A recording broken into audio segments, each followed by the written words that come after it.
Hello everyone at YouTube! This is Fenton Crackshell, and today we're going to be taking a look at Cheetor for this toy review. And yes, there was a Cheetor review earlier done by Jaden Yuki from Yuki OGX. Pretty good show, by the way. I watch it myself, you know, especially in cohesive with the regular Yu-Gi-Oh series. It's real good at that. Intern, back to the toy! Oh, right. Anyway, yes, there was a previous review of Cheetor, but that was one from the War on Cybertron line. This one is from the original Beast Wars line. Yep, as you can see, it's a very early prototype there. Before the show even came out, this toy and several other Beast Wars toys were made.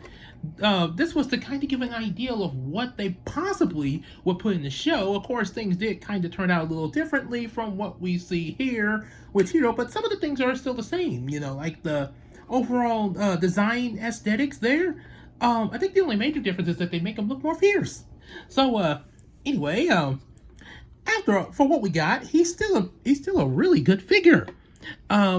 He can move his back legs really well. Oh yeah, and sometimes because that pops off due to the transformation. Becomes his weapon and everything. Also, he has another weapon stored right under here, the Gut Blaster. At least I think that's what it's called. But anyway, really good head sculpt there. Green eyes and everything. Really like the spots and everything in the back there. They really went all out with that part of the toy. Of course, you can't really move his legs. It would be nice if you could at least get a bend joint out of it there. It would have, you know, yeah, just a little something, you know, just like the way you can do back here a little bit there. But like I say, this was the early 90s, you know. They kind of, a lot of things were different back then. As you can see, there is some robot mode kibble.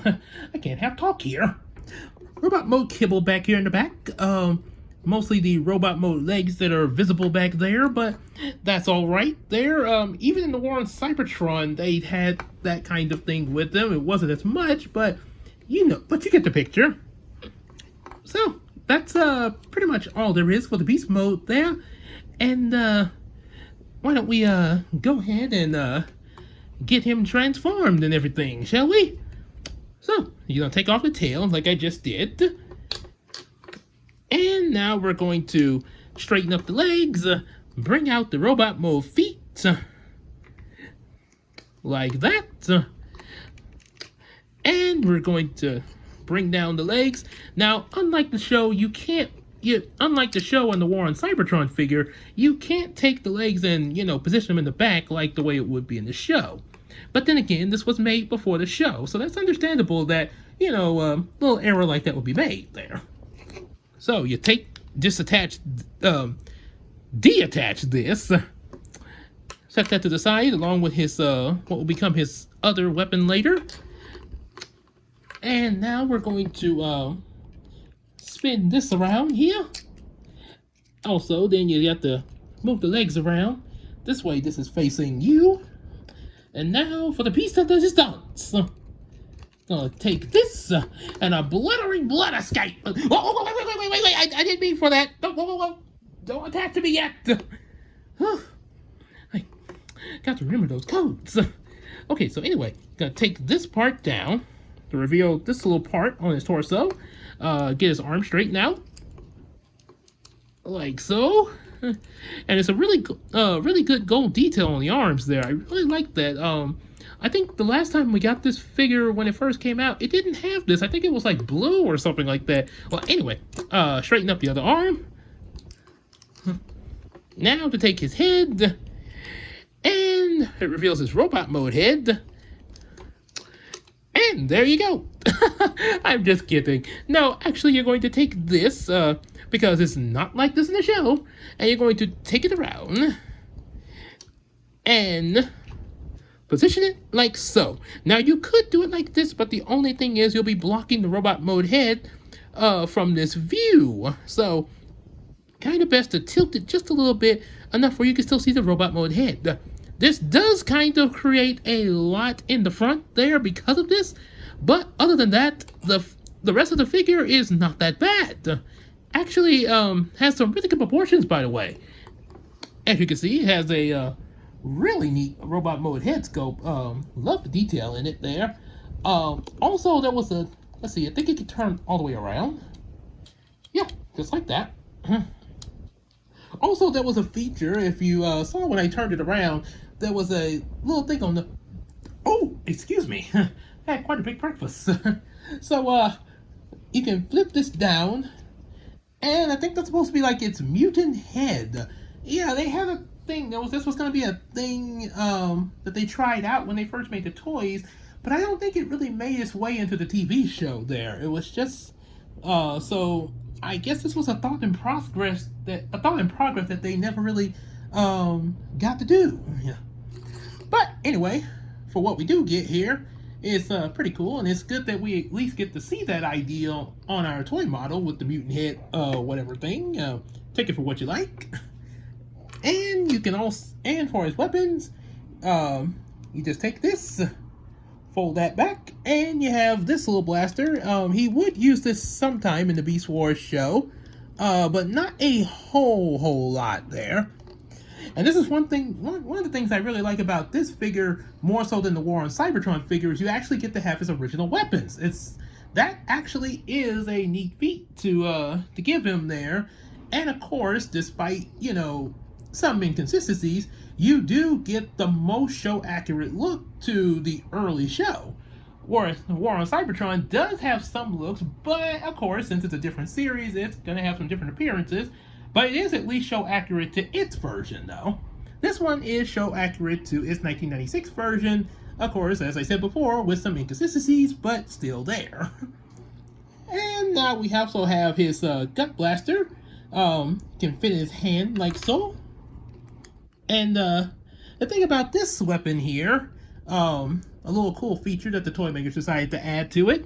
One thing I will state, just a little bit of a nitpick. They could have painted this because, you know, when it's attached to him in the cheetah mode, you know, to somewhat be concealed away, this side is what's facing you from his belly. So you don't see this part. So this would have been good if they had at least painted in this part pink, like in the show, you know, to really make it look like the completely like the gut blaster in the show. But other than that, still a good addition, and it's still good that they at least included it as well as his other weapons. Still gives him a 90% accuracy of the show. Also, the feature I was about to mention is that when you take this weapon and you put it in some water, and of course squeeze on it like so to fill it up with water, it can squirt water out. Now, of course, I might can show that here. Give me just a second. Guess I'll have to use this water right here. So, let me move this table here, because I don't want to get the tape. Well, okay, it's water, but I'm going to fire it on the carpet there. But don't worry, it will dry. It will dry, and it's a good thing it's water and not juice or something like that, because I'd be in really big trouble for that. So, we're gonna take some of the water in here, fill that up, and live on camera. Wow! Let's do it again. This time I'm going to fire it back in the cup, though. There we go. Now let's see if we can do it while it's in his hand. Okay. Okay, try not to squeeze it. Set the water down. Okay, I'm gonna get the figure back. Put it back in his hand. See if we can fire it. It's gonna get the figure a little wet, but that's okay. He will dry. And again, it's water, so it shouldn't harm him too much. And let's see, maybe we should move the table kind of away. Over there a little bit there. And we're going to have him fire it kind of toward this way. Like he's firing at the Predacon. Oh, well. Okay, we got a little bit. I didn't put as much water as I thought I did in there, but you get the idea. it does work. So we do know that it does work, and it's a really good feature, especially if you buy this. Eventually, you know, use it for yourself or even your kids. Your kids will definitely love the water feature there. So bring the table back so I can stand them up, and hope you like this review and everything, especially showing off that little feature.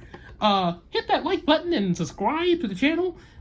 Definitely buy some of the comic books there because they are really good comics. Got superheroes and magicians and little magical plush toys and mermaids and fairies. I especially like the superhero one. You definitely got to check that out.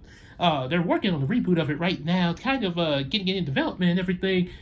Might have some more updates on that later, but anyway, but yeah, make sure you buy that, and also definitely support us on Patreon, and definitely pick up this figure for your collection. Also, you can go and you can mail us any toys that you want us to review in the PO box in the description box above. Ooh, I still can't have talk. And also, be sure to you can request the toy for us to review in the comment section, as well as a voice to do it in. So, now that's done. We'll see you guys in the next toy review. Well, actually, it'll be somebody else in the next toy review, but again, you get the idea. See you later.